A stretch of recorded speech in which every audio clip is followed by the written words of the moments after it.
Everyone and welcome back to my channel little ones care. मेरा नाम जयश्री है and आज मैं इस वीडियो में आपसे बात करूंगी कि बच्चों को हम कब और कैसे लिखना स्टार्ट करवाएं। तो एक्चुअली इस वीडियो को मैंने दो पार्ट्स में डिवाइड किया है। First is prewriting then writing. और ये पूरा प्रोसेस कराने के लिए बेसिकली आपको 5 स्टेप्स फॉलो करने हैं। तो ये अगर 5 स्टेप्स आप फॉलो करते हो तो आपका बच्चा डेफिनेटली अच्छे से राइट करेगा और इससे भागेगा नहीं।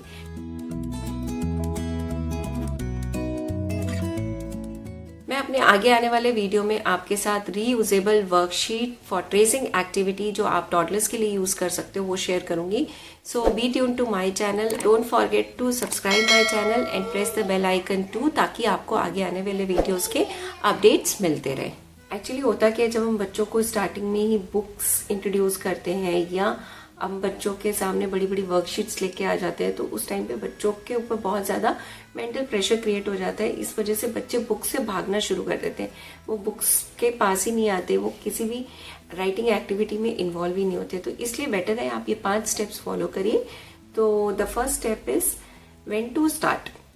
Now the first thing is, जब बच्चा बहुत छोटा होता है तो उसको स्टार्टिंग में स्क्रिबलिंग करने दीजिए। स्क्रिबलिंग करने से क्या होता है, बच्चे की हैंड मसल्स स्ट्रांग होती हैं। तो जब हैंड मसल स्ट्रांग होती है इन फ्यूचर जब वो राइटिंग स्टार्ट करता है तब उस टाइम पे वो थकेगा नहीं, क्योंकि अगर उसकी हैंड मसल स्ट्रांग नहीं है तो वो थोड़ा सा लिखने के बाद ही थक जाते हैं। तो स्टार्टिंग में उनको स्क्रिबल करने दीजिए। तो धीरे धीरे आप देखोगे कि बच्चे स्टार्टिंग में रैंडमली स्क्रिबल करते हैं, फिर जैसे जैसे बड़े होते जाते हैं उनकी कंट्रोल्ड स्क्रिबलिंग होती है। कंट्रोल्ड स्क्रिबलिंग मतलब आप उनको एक शेप बना के दीजिए, उसके अंदर वो स्क्रिबल करेंगे, बट वो उस फिगर के अंदर ही स्क्रिबल करते हैं ना। जैसे जैसे और बच्चा बड़ा होता जाता है आप उनको ट्रेसिंग एक्टिविटीज पे शिफ्ट कर सकते हो। ट्रेसिंग एक्टिविटीज में आप उनको नॉर्मल ड्राइंग शीट्स पे करवा सकते हो, या आप कुछ सेंसरी मटेरियल्स होते हैं जैसे आप आटे पे, जैसे आपने एक ट्रे में आटा रख दिया और उस पे आप ट्रेसिंग करवा सकते हो, सैंड पे ट्रेसिंग करवा सकते हो। तो इस तरीके की एक्टिविटीज करा सकते हो। और जब बच्चा थोड़ा और बड़ा हो गया तब आप उनको वर्कशीट्स करवा सकते हो tracing related. And then after that आप उनको अल्फाबेट्स, नंबर्स और हिंदी लेटर्स लिखना स्टार्ट करवाइए। तो ये 2-3 स्टेप्स होते हैं जो आपको फॉलो करने चाहिए, जिससे बच्चा एक कंटिन्यूस राइटिंग के पूरे प्रोसेस को समझता है और तब तक उसकी हैंड मसल्स भी स्ट्रांग हो जाती हैं। अब जब बच्चा बहुत छोटा होता है तब उसकी पिंसर ग्रिप धीरे धीरे डेवलप हो रही होती है। तो अराउंड जब 10 मंथ्स का बेबी होता है, 10 to 15 मंथ का, तब वो चीजों को ऐसे उठाता है 2 फिंगर्स के थ्रू। फिर जब बच्चा थोड़ा बड़ा हो जाता है तब उसकी पाम ग्रिप डेवलप होती है। पाम ग्रिप मतलब बच्चा स्पून को या चीजों को ऐसे हैंडल करता है, तो उसकी जो पाम मसल्स होती है वो स्ट्रांग हो रही होती है और वो ऐसे ग्रिप बनाना सीखता है। अब जब बच्चा 2 साल से बड़ा हो जाता है तब उसकी प्रॉपर ट्राइपॉड ग्रिप डेवलप होती है। ट्राइपॉड ग्रिप मतलब चीजों को वो 3 फिंगर्स के थ्रू उठाना शुरू करता है। तो जब आप उनको क्रेयॉन्स भी दोगे तो वो चीजों को ऐसे पकड़ते हैं, ऐसे कुछ ऐसे पकड़ते हैं। फिर जैसे जैसे बच्चा 3 से 5 साल का होता है उसकी प्रॉपर ट्राइपॉड ग्रिप डेवलप हो जाती है। और उस ट्राइपॉड ग्रिप को डायनामिक ट्राइपॉड ग्रिप कहते हैं, क्योंकि उस पॉइंट पे आते आते बच्चा ऐसे चीजों को पकड़ना शुरू कर देता है एंड कंटिन्यूअस राइटिंग भी स्टार्ट कर देता है। तो ये बहुत इंपॉर्टेंट है कि आप स्टेज वाइज उनको एक्टिविटीज कराइए ताकि वो पूरे राइटिंग प्रोसेस को एक्सेप्ट कर सके। Now the step 2 is pincer grip कैसे डेवलप करें। पिंसर ग्रिप मीन्स कैसे पेंसिल पकड़ना अच्छे से सिखाएं ताकि बच्चा अच्छे से राइटिंग कर सके। तो पिंसर ग्रिप को डेवलप करने के लिए सबसे पहले आपको प्री राइटिंग एक्टिविटीज करानी चाहिए। प्री राइटिंग एक्टिविटीज में अगेन जैसे आप उनको कलर्स दे दीजिए, कोई भी कलर दे दीजिए, क्रेयॉन्स है, पेंट कलर है, आप पेन दीजिए उनको, स्केच पेन्स। तो उनके थ्रू वो कंटिन्यूअस एंड रैंडम स्क्रिबलिंग करते हैं, तो स्क्रिबलिंग से भी उनकी हैंड मसल्स स्ट्रांग होती हैं। तो पिंसर ग्रिप स्ट्रांग करने का मतलब ये है कि उनकी हमें हैंड मसल्स को स्ट्रांग करना है। तो स्टार्टिंग में जब आप प्री राइटिंग एक्टिविटीज कराते हो तो आप उनको पेंसिल मत दीजिए, क्योंकि पेंसिल जो होती है वो बहुत हार्ड होती है।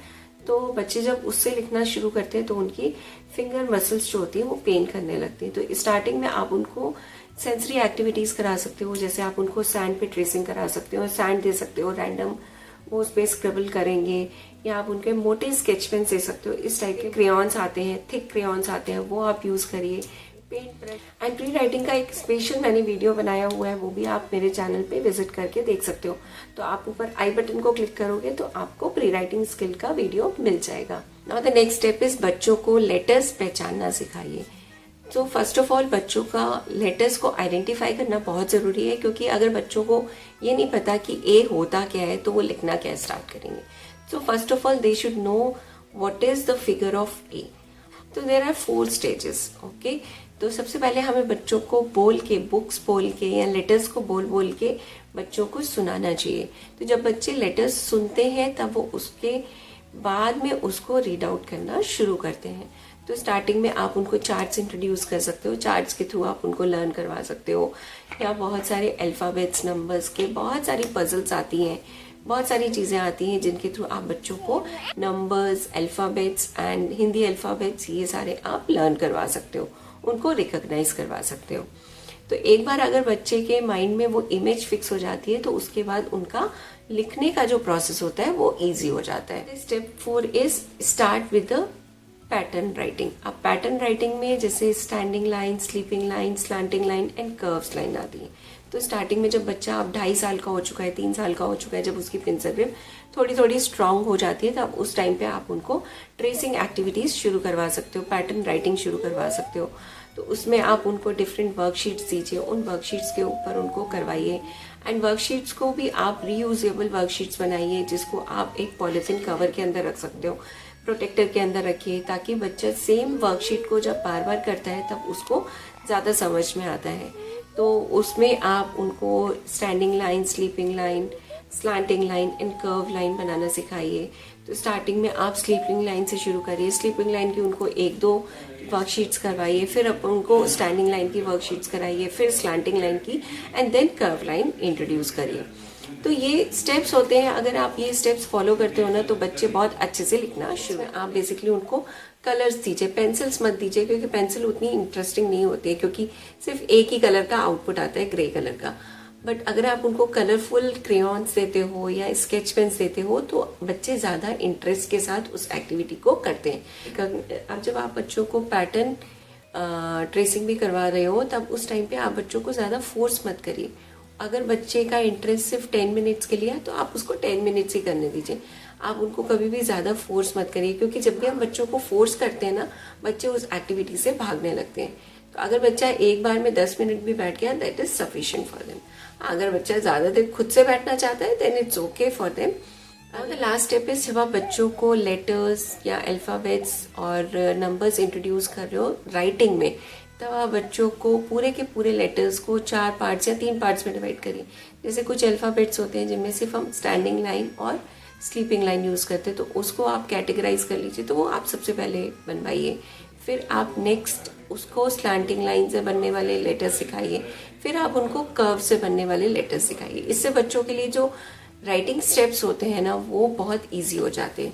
क्योंकि तो स्टार्टिंग में जैसे आप उनको आई बनवाइए, एच बनवाइए, टी बनवाइए, तो इस तरीके से आप ग्रुपिंग में लेटर्स को सिखा सकते हो। फिर जैसे स्लैंटिंग लाइन में आपने ए बनवाया, वी बनवाया, डब्ल्यू बनवाया, एम बनवाया, तो ये सब जो है वो स्लैंटिंग लाइन से रिलेटेड लेटर्स हैं। एंड लास्ट में आप उनको कर्व सिखाइए। अब जैसे कर्व में बी हो गया, सी है, डी है, तो ये सारे कर्व वाले हैं। तो कर्व आप लास्ट में इंट्रोड्यूस करें, क्योंकि कर्व बनाना बच्चों के लिए थोड़ा सा डिफिकल्ट होता है। ठीक इसी तरीके से आप नंबर्स को डिवाइड कर सकते हो, हिंदी अल्फ़ाबेट लिखवा सकते हो। तो इस तरीके से जब आप बच्चों के साथ करते हो ना तो बच्चों में एक कॉन्फिडेंस बिल्डअप होता है, क्योंकि वो अच्छे तरीके से लिखना शुरू करते हैं। तो ये सारे स्टेप्स आप फॉलो करिए, डेफिनेटली आपका बच्चा अच्छे से लिखेगा। एंड सेकेंडली वो लिखने से दूर नहीं जाएगा, लिखने से भागेगा नहीं, और वो बहुत ज़रूरी होता है बच्चे का इंटरेस्ट डेवलप करना है। तो अगर आप सही टाइम पे सही एक्टिविटी बच्चों को कराते हो तो उनकी हैंड मसल स्ट्रांग होती है, एज वेल एज उनका जो इंटरेस्ट होता है वो डेवलप होता है। तो इंटरेस्ट को डेवलप कराने के लिए बेस्ट है आप कलर्स यूज़ करिए। So this was all about my video today. Thank you everyone for watching my video, and don't forget to subscribe my channel and press the bell icon too, so that you will get the notification. Bye bye. Bye bye. Take care. Take care.